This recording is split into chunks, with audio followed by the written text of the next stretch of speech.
साना साना हाथ जोड़ी, लेखिका मधु काकड़िया। साना साना हाथ जोड़ी का मतलब है छोटे छोटे हाथ जोड़कर। यह गैंगटॉक के लोगों का एक प्रार्थना गीत, प्रेयर सॉन्ग है। लेखिका मधु काकड़िया सिक्किम की राजधानी गंगटॉक में और गंगटॉक का अद्भुत सौंदर्य।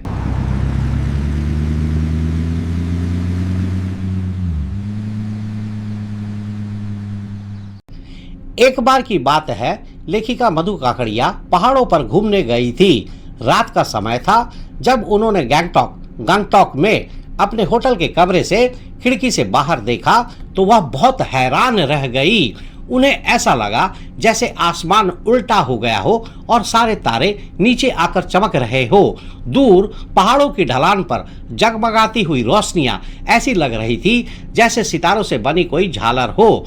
दिवाली पर जो लाइटें लगती है उन्हें भी हम अक्सर झालर कहते हैं, क्योंकि वे एक लाइन में लटकी हुई होती है। यह कोई जादू नहीं था, यह तो गंगटॉक शहर था। रात में रोशनी से चमकता हुआ यह शहर बहुत सुंदर लग रहा था। लेखिका कहती है कि यह शहर मेहनती लोगों का था और इसकी हर चीज सुंदर थी, चाहे वह सुबह हो, शाम हो या रात। वह रात तारों से भरी थी और बहुत रहस्यमयी लग रही थी। लेखिका को ऐसा लगा जैसे कोई जादू हो रहा हो। वह उस नज़ारे को देखकर इतना खो गई कि सब कुछ रुक सा गया। उन्हें अपने बारे में, अपने आसपास के बारे में कुछ भी याद नहीं रहा। उनके मन के अंदर और बाहर बस शांति थी और दूर दिख रही रोशनी की वह जादुई झालर थी जिसने उनके मन को मोह लिया था।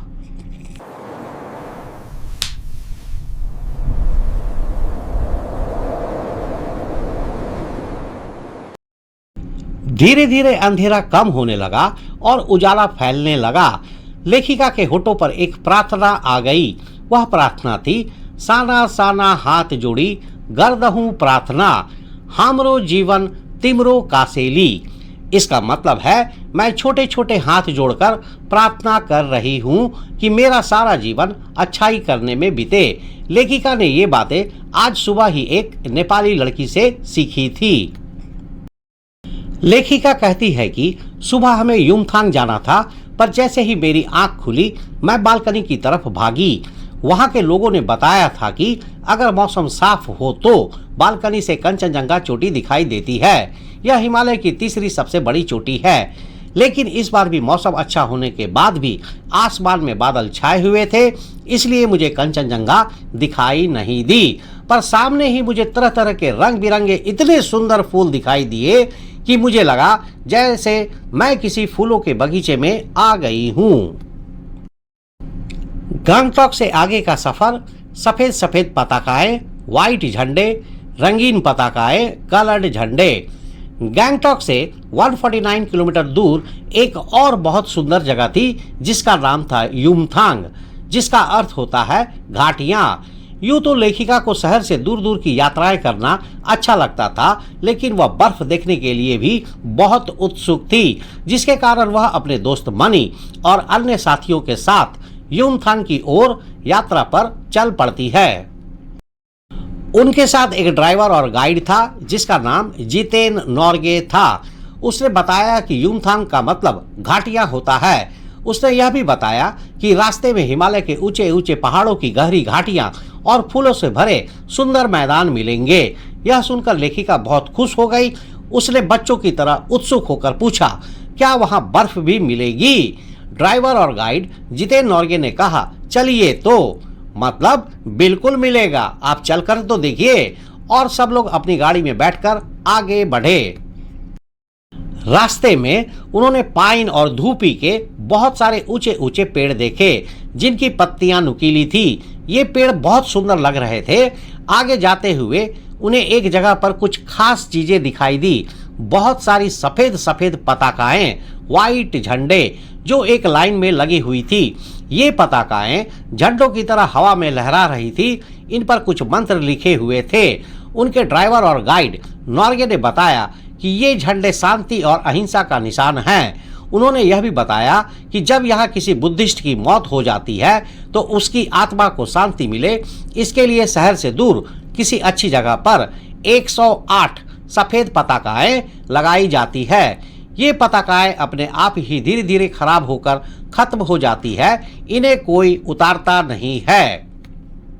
नॉर्गे ने यह भी बताया कि अगर कोई नया काम शुरू करना हो तब भी पताकाएं लगाते हैं, लेकिन तब वे रंगीन कलर्ड होती है।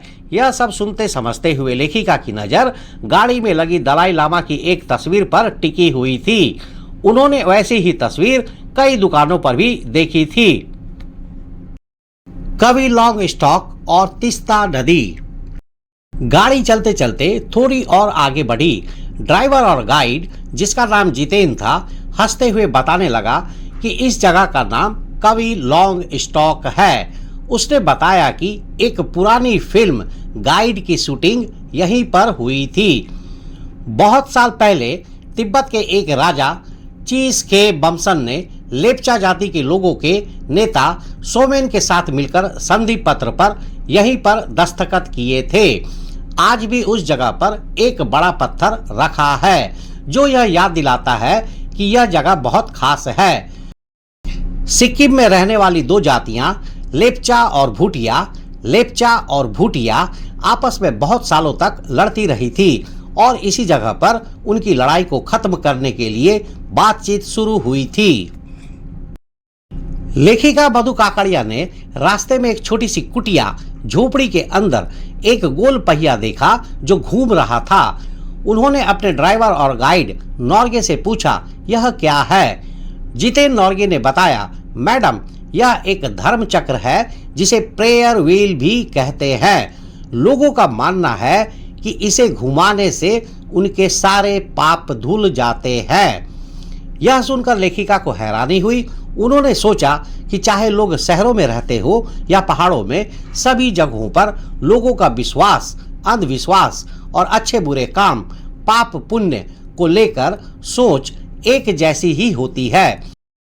भले ही विज्ञान ने कितनी भी तरक्की कर ली हो, भारत के सभी लोगों की सोच और भावनाएं एक जैसी है। लेखिका मधु काकड़िया कहती है कि धीरे धीरे हमारी गाड़ी और ऊपर की ओर जाने लगी। शहर की भीड़, दुकानें और घर अब पीछे छूट रहे थे। जिन सुंदर लड़कियों को हम स्वेटर बुनते देख रहे थे और जो मजदूर अपनी पीठ पर भारी सामान ढो रहे थे, वे सब अब दिखाई नहीं दे रहे थे। इसका मतलब है कि वे अब गंगटोक शहर से आगे निकल चुके थे, जहां का जनजीवन अलग था।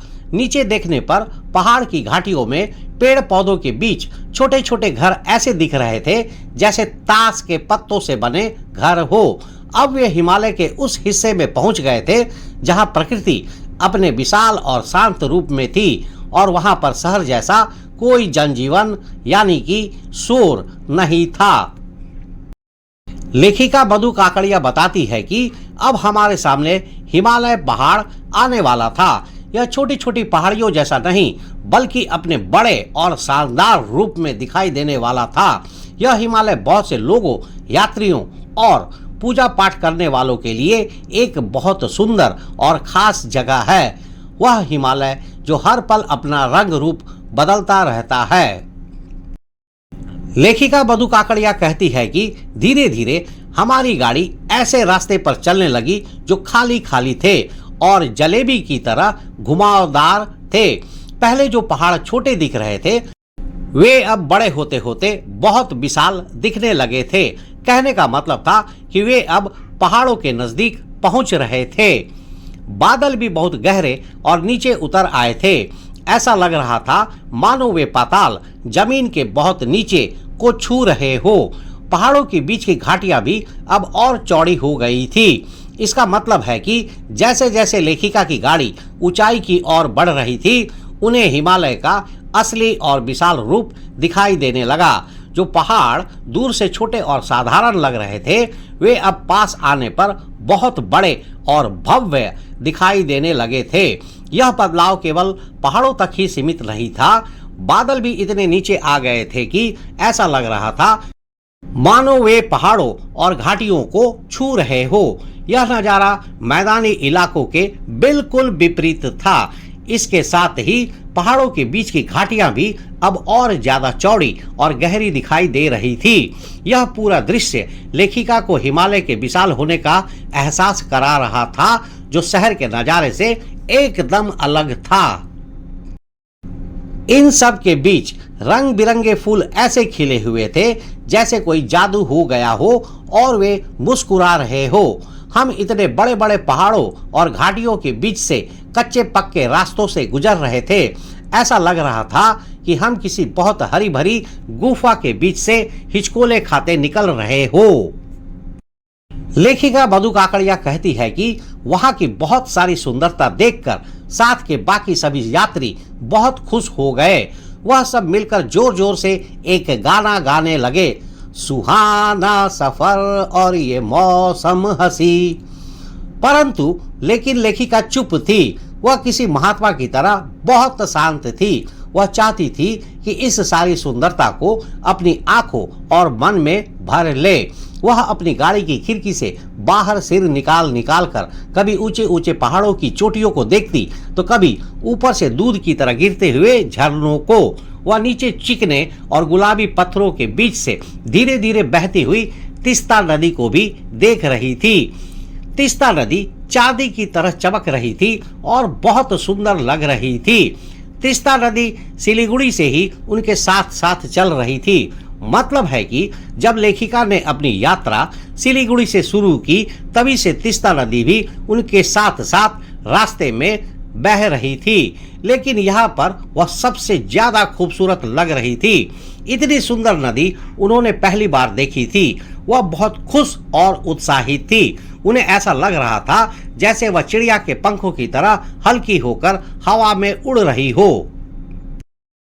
सेवन सिस्टर्स वाटरफॉल और मेहनतकश महिलाएं।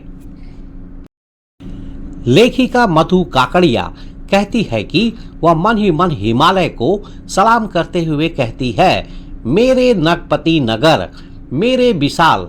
तभी अचानक उनकी गाड़ी एक जगह रुक गई। वहां एक बहुत ऊंचाई से झरना गिर रहा था।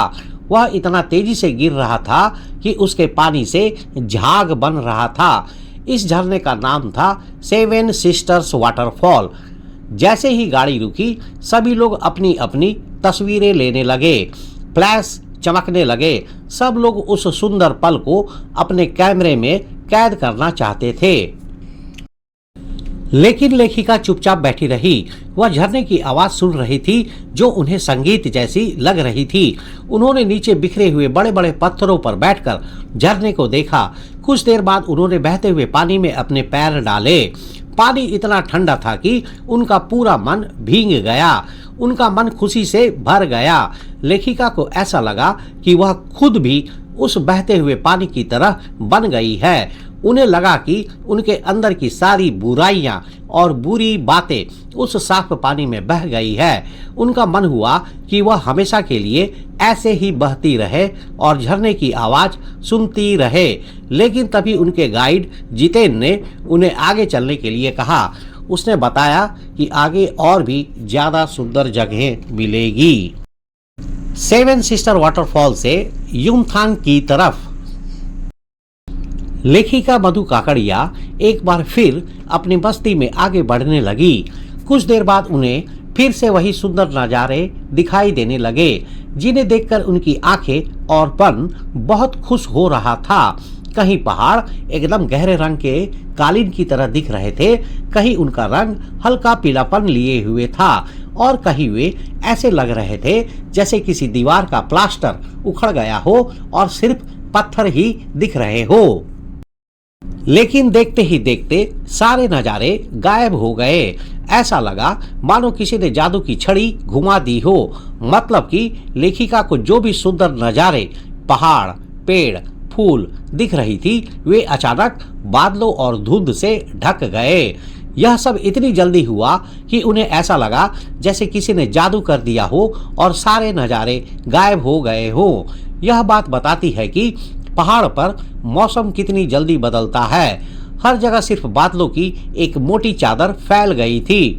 सब कुछ बादलों से ढका हुआ था। लेखिका बिल्कुल चुपचाप इस छाया और माया के खेल को बड़ी हैरानी से देख रही थी। उन्हें ऐसा लगा कि प्रकृति उन्हें जिंदगी के बड़े बड़े राज सिखाने की कोशिश कर रही है। लेखिका मधु काकड़िया कहती है कि धीरे धीरे वह धुंध की चादर थोड़ी हटी। अब वहां सिर्फ पहाड़ नहीं बल्कि दो अलग अलग दिशाओं से आते हुए बादलों के पहाड़, छाया पहाड़ दिख रहे थे। कुछ ही देर में वे बादलों के पहाड़ अपने सबसे सुंदर रूप में लेखिका के सामने आ गए। गाड़ी थोड़ी देर के लिए रुक गई थी।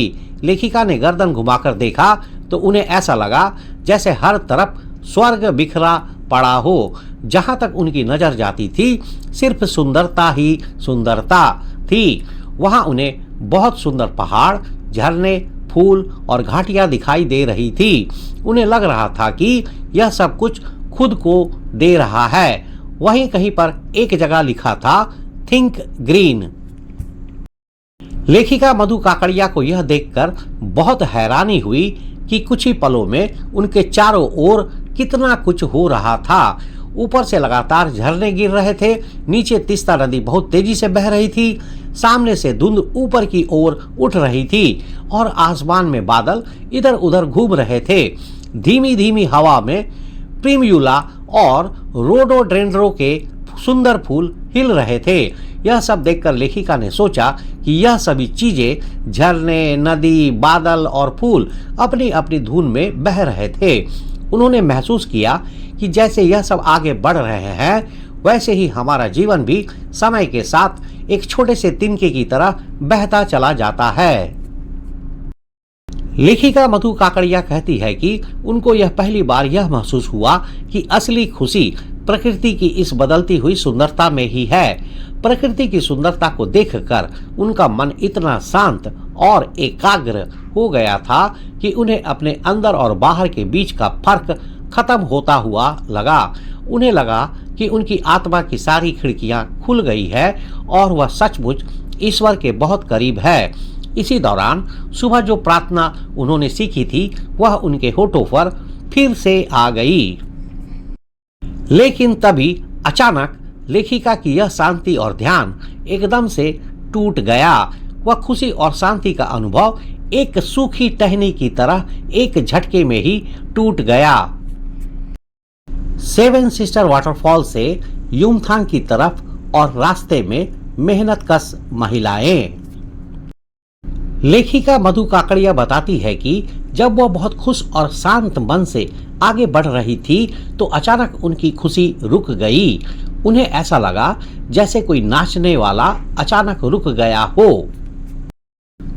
उन्होंने देखा कि कुछ पहाड़ी औरतें पत्थरों पर बैठकर उन्हें तोड़ रही थी। उनके शरीर तो बहुत कोमल थे पर उनके हाथों में कुदाल और हथौड़े जैसे भारी औजार थे। कुछ औरतों की पीठ पर बड़ी टोकरी में उनके बच्चे भी बंधे हुए थे। वे बहुत ताकत लगाकर कुदाल चला रही थी। लेखिका को यह देखकर बहुत दुख हुआ कि जहां इतनी सुंदरता थी वहीं इतनी मेहनत और गरीबी भी थी। लेखिका मधु काकड़िया ने देखा कि जहां पहाड़ों में बहुत सुंदरता थी वहीं भूख और जीने के लिए एक लड़ाई भी थी। औरतें अपने बच्चों को पीठ पर बांधकर पत्थरों पर बैठी पत्थर तोड़ रही थी। उन्होंने सीमा सड़क संगठन बॉर्डर रोड्स ऑर्गेनाइजेशन के एक कर्मचारी से पूछा कि ये औरतें क्या कर रही है। उस कर्मचारी ने बताया कि ये औरतें उन रास्तों को चौड़ा कर रही है जिन पर आप जा रही है। उसने यह भी बताया कि यह काम बहुत खतरनाक है और पिछले महीने एक मजदूर की जान भी चली गई थी। रास्ता बनाने के लिए पहले डायनामाइट से पत्थरों को उड़ाते हैं, फिर बड़े बड़े पत्थरों को तोड़कर छोटे पत्थर बनाए जाते हैं।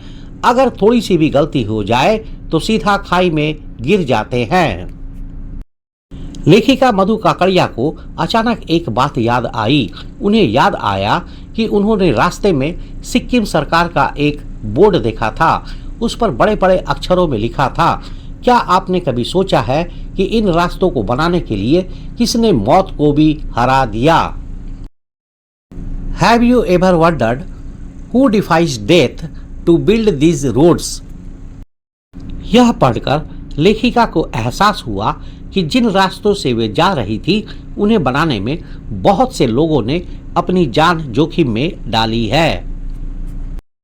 लेखिका मधु काकड़िया का मन अचानक बदल गया। उन्हें याद आया कि उन्होंने एक बार पलामू और गुमला के जंगलों में भी ऐसा ही देखा था। वहां आदिवासी औरतें अपने बच्चों को कपड़े से पीठ पर बांधकर पत्तों की तलाश में घूमती थी। उन औरतों के सूजे हुए पैर और यहाँ पत्थर तोड़ने वाली औरतों के हाथों पर पड़े निशान एक ही कहानी बता रहे थे। वह कहानी यह थी कि आम लोगों की जिंदगी हर जगह एक जैसी है। दुनिया की सारी अच्छी चीजें एक तरफ है और सारा दुख, कमी और मेहनत दूसरी तरफ है। लेखिका यह कहना चाह रही है कि मेहनती और गरीब लोगों की जिंदगी हर जगह एक जैसी होती है। वह बताना चाहती है कि पहाड़ों में पत्थर तोड़ने वाली औरतें हो या जंगलों में रहने वाली आदिवासी औरतें, दोनों को ही अपने और अपने बच्चों के लिए बहुत मेहनत करनी पड़ती है। लेखिका यह भी समझाना चाहती है कि दुनिया में कुछ लोगों के पास सब कुछ होता है, जबकि ज्यादातर लोगों को बहुत दुख और कमी झेलनी पड़ती है। वह यह दिखाना चाहती है कि सुंदरता के पीछे भी बहुत मेहनत और संघर्ष छिपा होता है। लेखिका मधु काकड़िया कहती है कि जब वह उदास खड़ी थी तभी उनके साथी मनी और ड्राइवर जितेन उन्हें ढूंढते हुए वहां आ गए। जितेन ने लेखिका को दुखी देखा तो उनसे कहा, मैडम, यह तो हमारे देश के आम लोग हैं, यह आपको कहीं भी मिल जाएंगे। आप इन्हें मत देखिए, बल्कि पहाड़ों की उस खूबसूरती को देखिए जिसके लिए आप इतने पैसे खर्च करके यहाँ आई है। लेखिका यह कहना चाह रही है कि उनका गाइड जितेन और उनका सोचने का तरीका अलग था। जितेन का मानना था कि लेखिका को सिर्फ हिमालय की सुंदरता देखनी चाहिए क्योंकि वह घूमने के लिए आई है। उसका कहना था कि गरीब लोगों की मेहनत तो कहीं भी देखी जा सकती है, लेकिन लेखिका को ऐसा नहीं लगा। वह पहाड़ों की सुंदरता के साथ साथ वहां के लोगों के दुख और मेहनत को भी महसूस कर रही थी। लेखिका मधु काकड़िया ने मन ही मन में सोचा कि ये लोग सिर्फ आम लोग नहीं हैं, बल्कि ये जीवन का संतुलन है। वे समाज को बहुत कम लेकर भी बहुत ज्यादा देते हैं।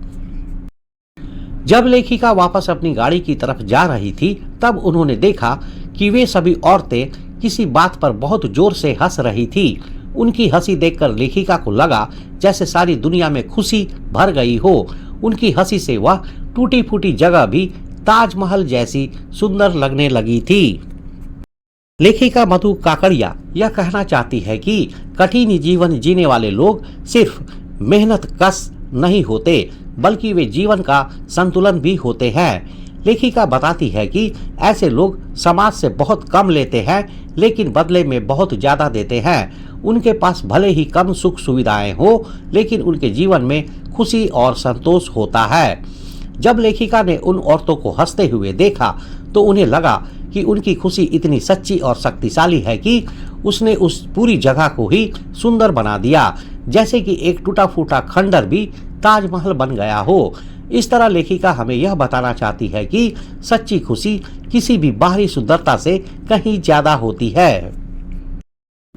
रास्ते में बहुत सारे तीखे मोड़, हेयर पिन बेंट और बच्चों का जीवन। लेखिका मधु काकड़िया अपने ड्राइवर और गाइड, जिसका नाम जितेन नौरके था, के साथ पहाड़ों में ऊपर जा रही थी। जितेन ने बताया कि अब रास्ते में बहुत सारे तीखे मोड़, हेयर पिन बेंट आएंगे और उनकी गाड़ी तेजी से ऊपर जाएगी। तभी उन्होंने देखा कि 7-8 साल के बहुत सारे बच्चे स्कूल से घर वापस लौट रहे थे और गाड़ी से लिफ्ट मांग रहे थे। जितेन ने लेखिका को बताया कि ये बच्चे रोजाना 3 से 3.5 किलोमीटर की पहाड़ी चढ़ाई करके स्कूल जाते हैं। यहाँ स्कूल बस नहीं होती क्योंकि यह मैदानी इलाका नहीं है।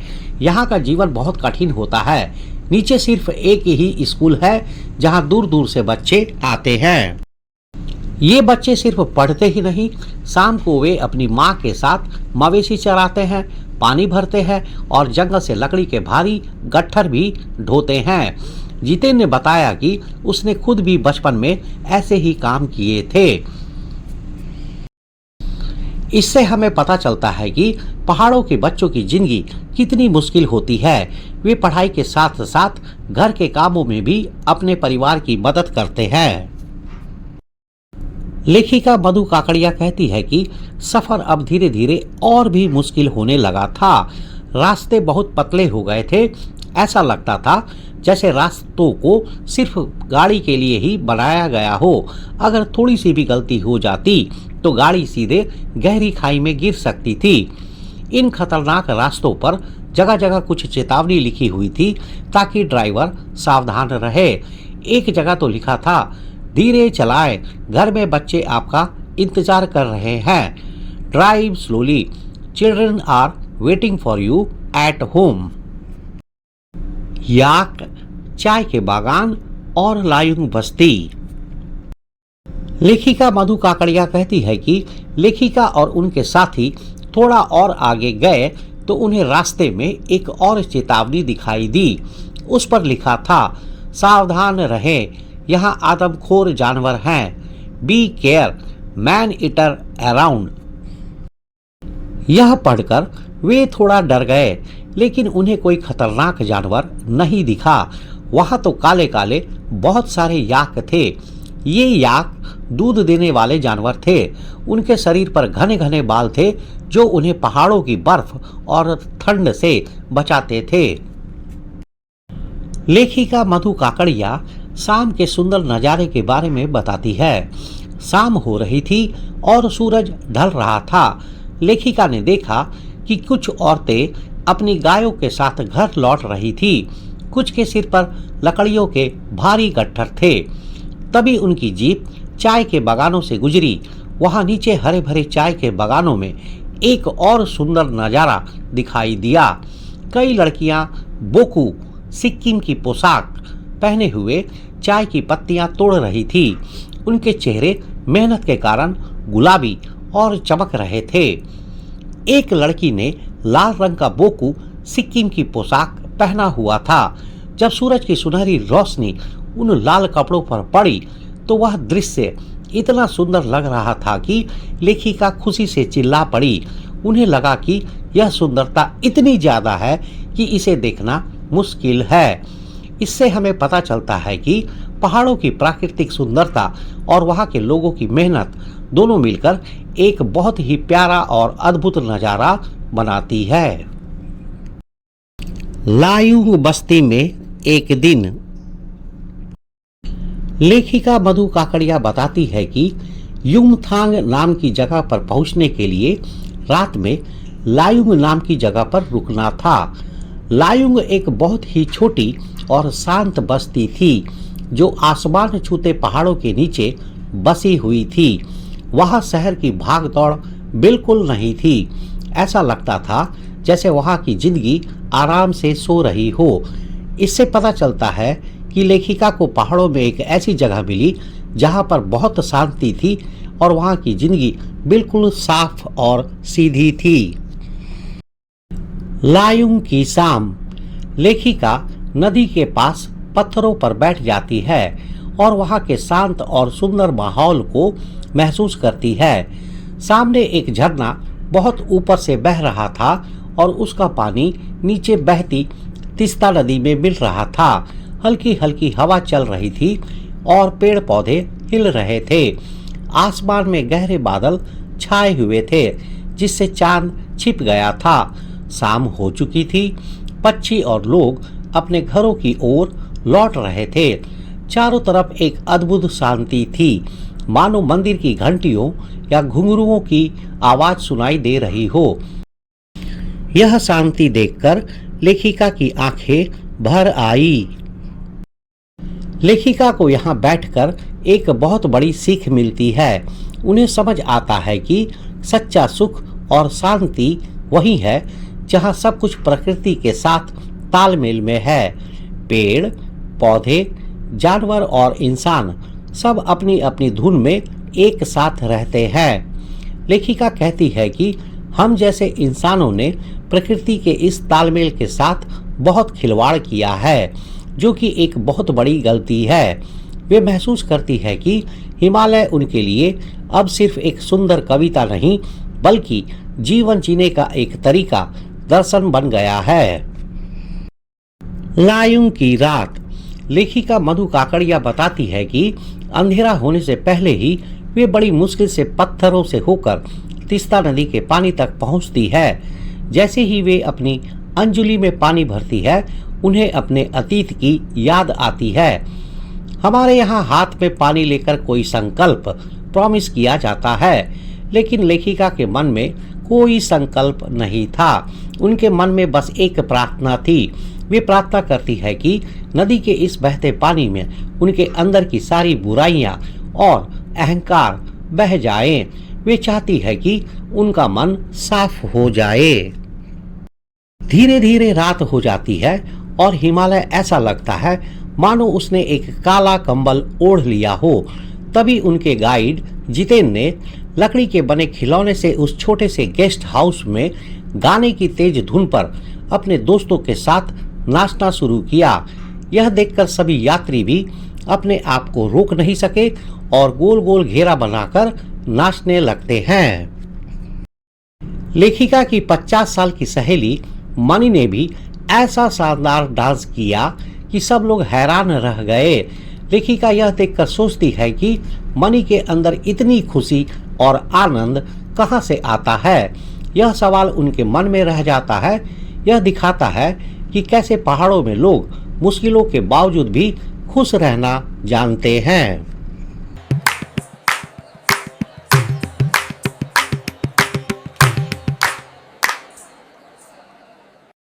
लायुंग की सुबह। लेखिका मधु काकड़िया लायुंग की सुबह का वर्णन करती है।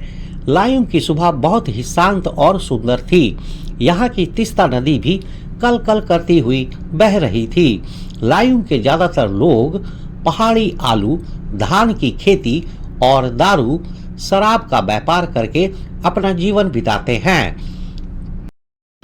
लेखिका सुबह अकेले टहलने निकल जाती है। वह सोचती है कि यहाँ उन्हें बर्फ देखने को मिलेगी, क्योंकि वे समुद्र तल से 14,000 फीट की ऊंचाई पर थी। लेकिन अप्रैल की शुरुआत में भी वह बर्फ का एक टुकड़ा भी नहीं था, जिससे वह निराश हो गई। लेखिका मधु काकड़िया कहती है कि हम जैसे मैदानी इलाकों से आए लोगों के लिए बर्फ से ढके पहाड़ किसी जन्नत से कम नहीं होते। इससे यह पता चलता है कि लेखिका बर्फ देखने के लिए कितनी उत्सुक थी। कटाव, भारत का स्विट्जरलैंड के बारे में जानकारी और पता चलना। लायुंग में घूमते हुए लेखिका मधु काकड़िया को एक सिक्किमी युवक मिलता है। वह युवक लेखिका को बताता है कि पॉल्यूशन की वजह से बर्फबारी, स्नोफॉल लगातार कम हो रही है। लेकिन अगर वे कटाव नाम की जगह पर जाएं, तो उन्हें वहां यकीनन बर्फ देखने को मिलेगी। वह युवक बताता है कि कटाव को भारत का स्विट्जरलैंड कहा जाता है। यह जगह अभी तक ज्यादा मशहूर नहीं हुई है, इसलिए यह अभी भी अपने प्राकृतिक नेचुरल रूप में है। कटाव लायुंग से 500 फीट ज्यादा ऊंचाई पर था और वहां पहुंचने में लगभग 2 घंटे लगते थे। इससे यह पता चलता है कि लेखिका बर्फ देखने के लिए कितनी बेताब थी और उन्हें एक नई जगह कटाव के बारे में पता चलता है। जब वह युवक लेखिका से बात कर रहा था, तो उसकी पत्नी उन्हें उत्सुकता से देख रही थी। तभी एक गाय आती है और बाहर रखे एक थैले से उसका महुआ खा जाती है। युवक की पत्नी प्यार भरी डांट के साथ गाय को भगा देती है। यह छोटी सी घटना वहां के लोगों की सादगी और उनके जीवन को भी दिखाता है। कटाव, भारत का स्विट्जरलैंड। लेखिका मधु काकड़िया ने डिसाइड किया कि वे लोग कटाव जाएंगे और बर्फ से भरी वादियों को देखेंगे, और वे लोग अपनी यात्रा में कटाव की तरफ बढ़ चले। सब बहुत जोश और मजे में थे। अब उनका सफर कटाव की तरफ था। कटाव जाने का रास्ता बहुत मुश्किल और खतरनाक था। उस पर बारिश और चारों तरफ तो धुंध, धुएं जैसा भी थी। उनकी गाड़ी जिसे जितेन चला रहे थे बहुत धीरे धीरे चल रही थी। चारों तरफ सिर्फ बादल ही बादल थे। पहाड़, पेड़ और आसमान सब कुछ बादलों से ढका हुआ था। यह रास्ता इतना खतरनाक था कि सब लोग डर से चुप हो गए थे। एक छोटी सी गलती से भी बड़ा हादसा हो सकता था। सब लोग डर के मारे अपनी सांस रोककर गाड़ी को आगे बढ़ते देख रहे थे। तभी उन्होंने एक चेतावनी वार्निंग देखी जिस पर बड़े बड़े अक्षरों में लिखा था, अगर तुम शादीशुदा हो तो स्पीड को तलाक दे दो।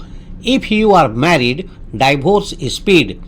यह चेतावनी बहुत मजेदार थी, लेकिन उसका असली मतलब था कि अगर तुम शादीशुदा हो और शादीशुदा बने रहना चाहते हो तो तेज रफ्तार को तलाक दे दो।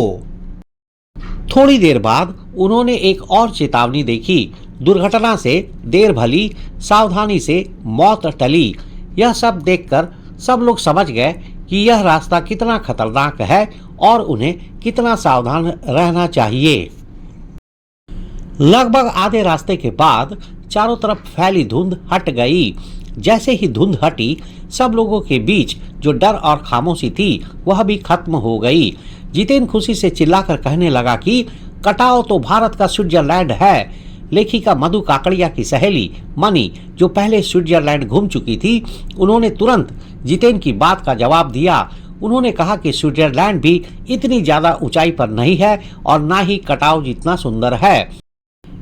इसका मतलब था कि मनी को कटाव स्विट्जरलैंड से भी ज्यादा खूबसूरत लगा। बर्फ की पहली झलक। लेखिका मधु काकड़िया और उनके साथी कटाव के पास पहुंच रहे थे। दूर से ही उन्हें बर्फ से ढके पहाड़ दिखने लगे। पास के पहाड़ आधे हरे और आधे काले दिख रहे थे, जैसे किसी ने उन पर पाउडर छिड़क दिया हो। जितेन बहुत खुश होकर कहता है कि यह बर्फ बिल्कुल ताजा है और लगता है कि यह रात में गिरी है। जब वे थोड़ा और आगे बढ़ते हैं तो उन्हें पूरी तरह से बर्फ से ढके पहाड़ दिखाई देते हैं। यह बर्फ साबुन के झाग की तरह चारों तरफ फैली हुई थी। लेखिका बहुत उत्साहित होकर जीप की खिड़की से सिर बाहर निकालकर दूर दूर तक चांदी जैसे चमकते पहाड़ों को देख रही थी। अचानक जितेन ने लेखिका मधु काकड़िया से पूछा कि उन्हें कैसा लग रहा है। लेखिका ने जवाब में नेपाली भाषा में कहा, राम रोछो, जिसका मतलब होता है अच्छा है। यह सुनकर जितेन बहुत खुश हो गया। वह उछल पड़ा और गर्व से उसकी आंखें चमक उठी। उसे बहुत अच्छा लगा कि लेखिका ने उसकी भाषा में जवाब दिया था। और ठीक उसी समय एक चमत्कार की तरह हल्की हल्की बर्फ गिरने लगी। यह बर्फ इतनी बारीक थी कि वह महीन मोतियों जैसी लग रही थी। चारों तरफ फैली हुई बर्फीली सुंदरता ने ड्राइवर जितेन के मन को भी छू लिया था। वह इस खूबसूरती से इतना खुश हुआ कि वह झूमकर एक नेपाली गाना गाने लगा। तिम्रो माया संधे मलाई सताउँछ, जिसका मतलब था तुम्हारा प्यार मुझे सदैव रुलाता है। ऐसा लग रहा था मानो वह खुशी और प्रेम की भावना से भर गया हो। सभी यात्री जीप से उतरकर बर्फ में खेलने लगे थे। यह बर्फ बहुत ज्यादा थी, जो घुटनों तक गहरी और बहुत नरम थी। आसमान और बर्फ से ढके पहाड़ इतने करीब लग रहे थे कि मानो एक हो गए हो। बहुत से लोग इस खूबसूरत पल को कैमरे में कैद करने के लिए बर्फ पर लेटकर तस्वीर ले रहे थे। बर्फ की वजह से लेखिका मधु काकड़िया के पैर ठंडे होकर झंझना रहे थे, लेकिन उनका मन बहुत खुश था। उनके भीतर जैसे खुशी की एक नई लहर दौड़ गई थी। उनकी बहुत इच्छा थी कि वह भी बर्फ पर लेटकर इस खूबसूरत नज़ारे का पूरा मजा ले, लेकिन उनके पास बर्फ पर पहनने वाले जूते नहीं थे। वह उन्हें किराए पर लेना चाहती थी, पर उन्हें याद आया कि कटाओ यूमथांग और झांकू लेक की तरह कोई मशहूर पर्यटक स्थल, टूरिस्ट स्पॉट नहीं है, इसलिए वहां एक भी दुकान नहीं थी। आखिरकार उन्हें अपनी इस इच्छा किराए पर जूते को लेना को मन में ही दबाना पड़ा। प्रकृति और अध्यात्म का संबंध। लेखिका मधु काकड़िया फोटो खिंचवाने के बजाय उस सारे खूबसूरत नज़ारे को अपनी आंखों और दिमाग में बसा रही थी, ताकि शहर वापस जाकर वह इसे याद कर सके। इन बर्फीले पहाड़ों को देखकर लेखिका को अपने मन में बहुत शांति महसूस हुई और उन्हें लगा कि वे किसी पुरानी पवित्र जगह पर आ गई है। लेखिका को लगा कि शायद ऐसी ही शांति और सुंदरता के बीच हमारे ऋषि मुनियों ने वेदों की रचना की होगी, जीवन के सच को खोजा होगा और सर्वे भवन्तु सुखिनः, सभी सुखी हो जैसा महामंत्र पाया होगा। वह सोचती है कि यह सुंदरता इतनी शक्तिशाली है कि अगर कोई बहुत बड़ा अपराधी भी इसे देख ले तो कुछ पलों के लिए ही सही वह दया और करुणा से भरे महात्मा बुद्ध जैसा बन जाएगा। प्रकृति का सौंदर्य और मिल्टन की कविता। बर्फीले पहाड़ों की सुंदरता देखकर लेखिका को अचानक याद आया कि मशहूर कवि मिल्टन ने ईव की खूबसूरती के बारे में लिखा था कि उसे देखकर शैतान भी हैरान रह जाता था और दूसरों का बुरा करने का इरादा भूल जाता था। इस बात को याद करके लेखिका ने अपनी सहेली मनी से पूछा कि क्या उसने वह कविता पढ़ी है। प्रकृति की अद्भुत जल संचय व्यवस्था, वाटर कंजर्वेशन सिस्टम। लेखिका की सहेली मनी उस समय किसी और ही सोच में डूबी हुई थी। वह एक दार्शनिक की तरह सोचने लगी और कहने लगी कि ये बर्फ से ढके पहाड़ पूरे एशिया के लिए पानी के खंभे, जल स्तंभ हैं। मनी ने बताया कि प्रकृति कितनी समझदारी से काम करती है। सर्दियों में वह बर्फ के रूप में पानी इकट्ठा कर लेती है और जब गर्मियों में पानी की कमी होती है तो यही बर्फ पिघलकर नदी नालों में बहने लगती है, जिससे हमारे सूखे गले को राहत मिलती है। यह सब देखकर वह प्रकृति के पानी बचाने के इस अद्भुत तरीके पर हैरान रह जाती है। मनी बर्फ से ढके पहाड़ों और नदियों की सुंदरता देखकर इतनी भावुक हो गई कि उसने अपना सिर झुकाकर कहा कि इन नदियों और पहाड़ों का हम पर बहुत बड़ा एहसान है। लेखिका भी इस सपने जैसी सुंदरता को देखकर सोच रही थी कि यह दुनिया कितनी खूबसूरत है, लेकिन तभी अचानक उनके मन में उदासी छा गई। उन्हें उन पहाड़ी महिलाओं का ख्याल आया जो मेहनत और लगन से पत्थरों को तोड़ती है और बहुत मेहनत करती है। सरहद पर तैनात फौजी। लेखिका का सफर जैसे जैसे आगे बढ़ता है उन्हें रास्ते में कुछ फौजी छावनियां दिखती है।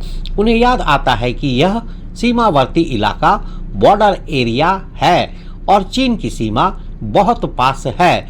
लेखिका एक फौजी से पूछती है कि इतनी कड़कड़ाती ठंड में जो -15 डिग्री थी उन्हें कितनी तकलीफ होती होगी। इस पर वह फौजी एक उदास हंसी के साथ जवाब देता है कि वे यहाँ पहरा इसलिए देते हैं ताकि देश के लोग चैन की नींद सो सके। इसके बाद जितेन जीप चालू कर देता है और वे आगे बढ़ जाते हैं।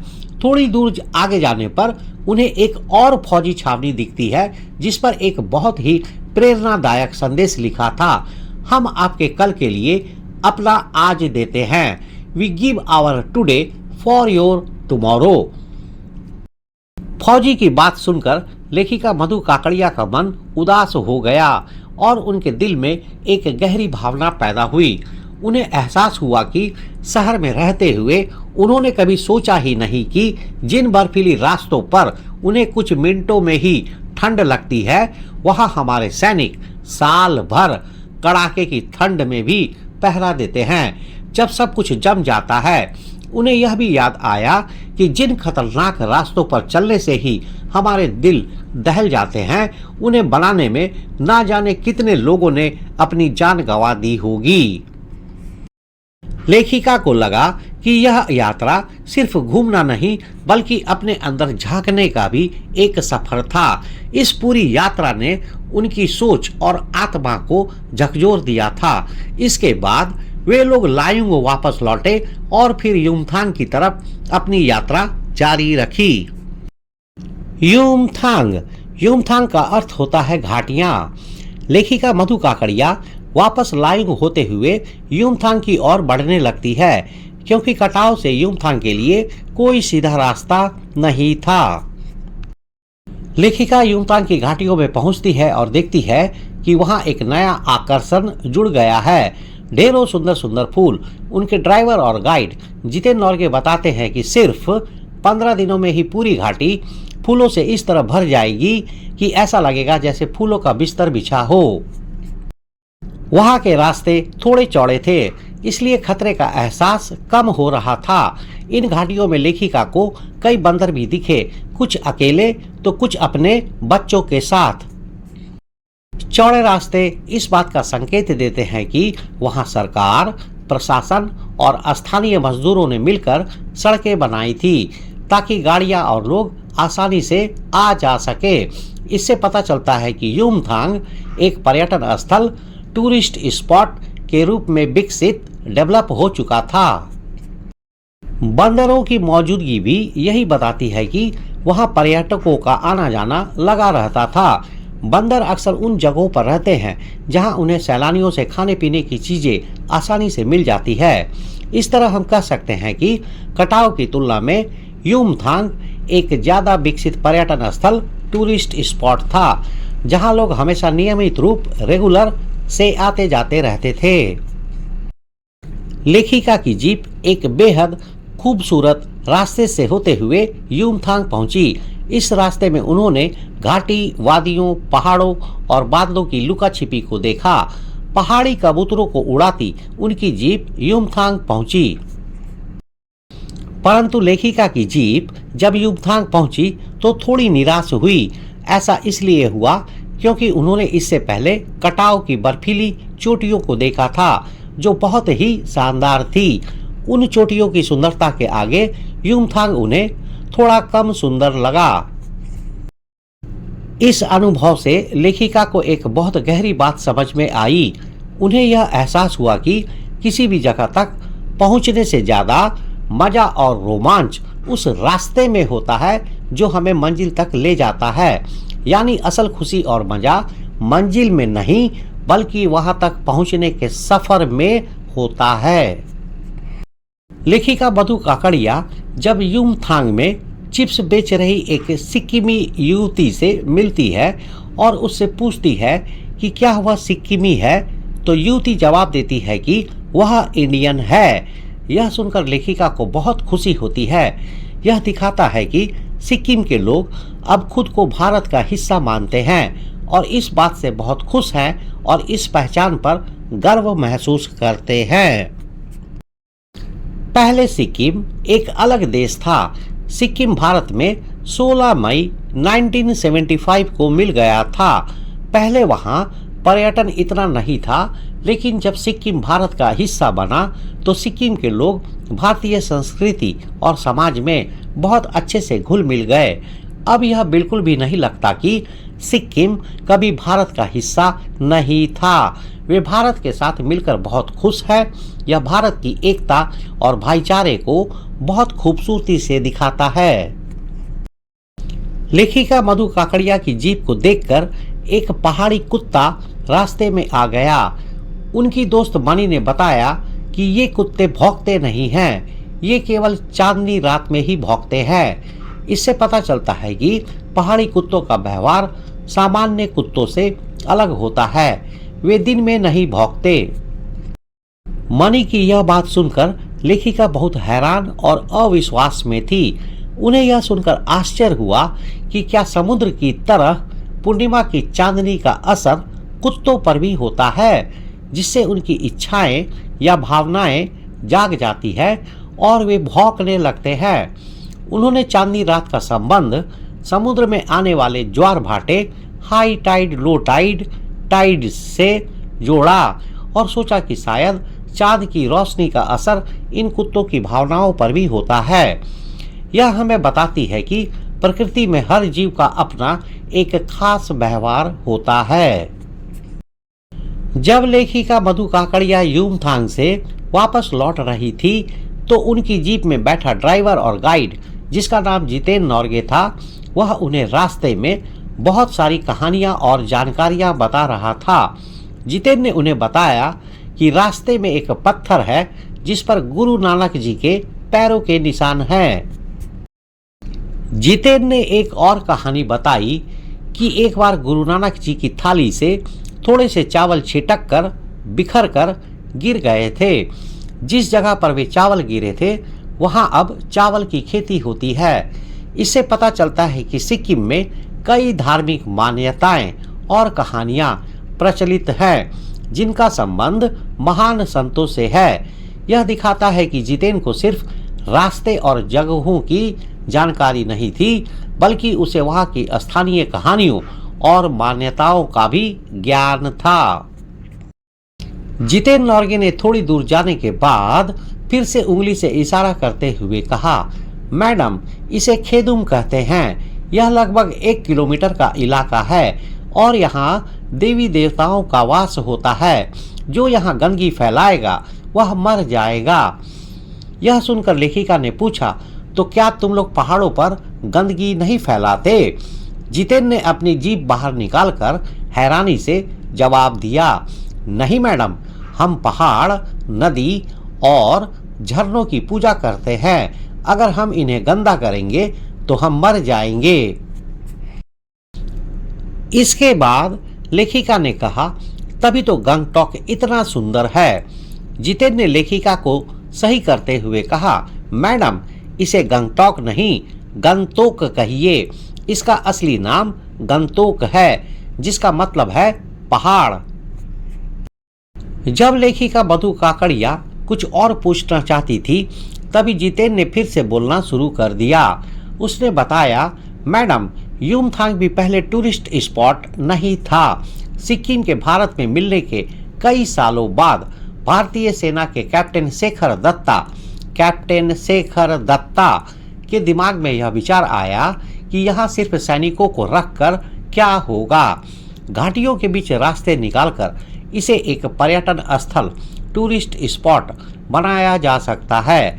जितेन ने यह भी कहा, आप देखिए, अभी भी यहाँ रास्ते बन रहे हैं। यह दिखाता है कि युमथांग अभी भी विकास कर रहा है और नए रास्ते लगातार बन रहे हैं। लेखिका मधु काकड़िया मन ही मन सोचती है, हाँ, रास्ते अभी भी बन ही रहे हैं। नई नई जगहों की खोज अभी भी चल रही है। शायद इंसान की इसी कभी न खत्म होने वाली खोज का नाम ही सुंदरता है। इसके बाद जीप आगे बढ़ जाती है। यह बताता है कि यात्रा का मतलब सिर्फ एक जगह पर पहुंचना नहीं है, बल्कि नई जगहों की खोज करना और उस खोज की प्रक्रिया, प्रोसेस को समझना भी है। चरैवेती चरैवेती, चलते रहो।